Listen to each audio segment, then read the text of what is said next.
เป็นยังเจ้าจึงหันหลังให้อายไม่ฟังผู้ใดเขาใส่ไฟคนดีทั้งที่หักกันมาตั้งหลายปี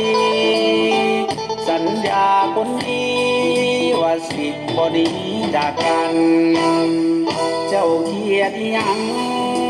เจ้าจึงมาสั่งอายก่อนเคยเว้าไว้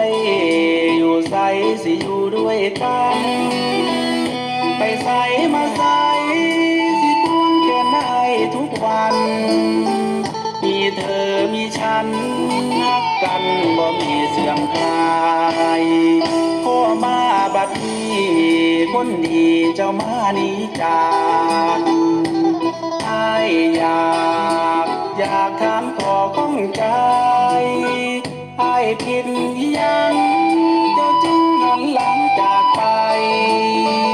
บอกหน่อยได้ไหมสิได้แก้ไขคนดี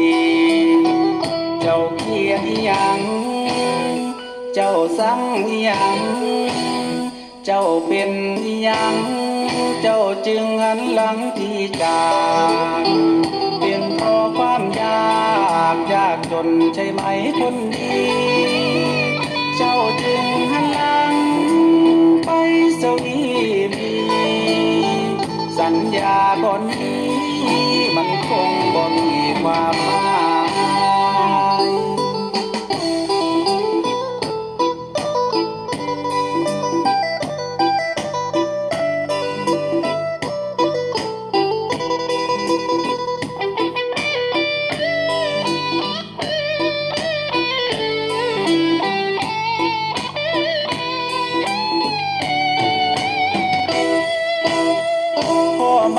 บัดนี้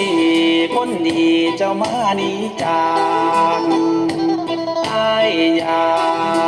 อยากถามขอข้องใจอ้ายผิดยังเจ้าจึงหันหลังจากไปบอกหน่อยได้ไหมสิได้แก้ไขคนดีเจ้าเครียดยังเจ้าสั่งยังเจ้าเป็นยังเจ้าจึงหันหลังที่จาก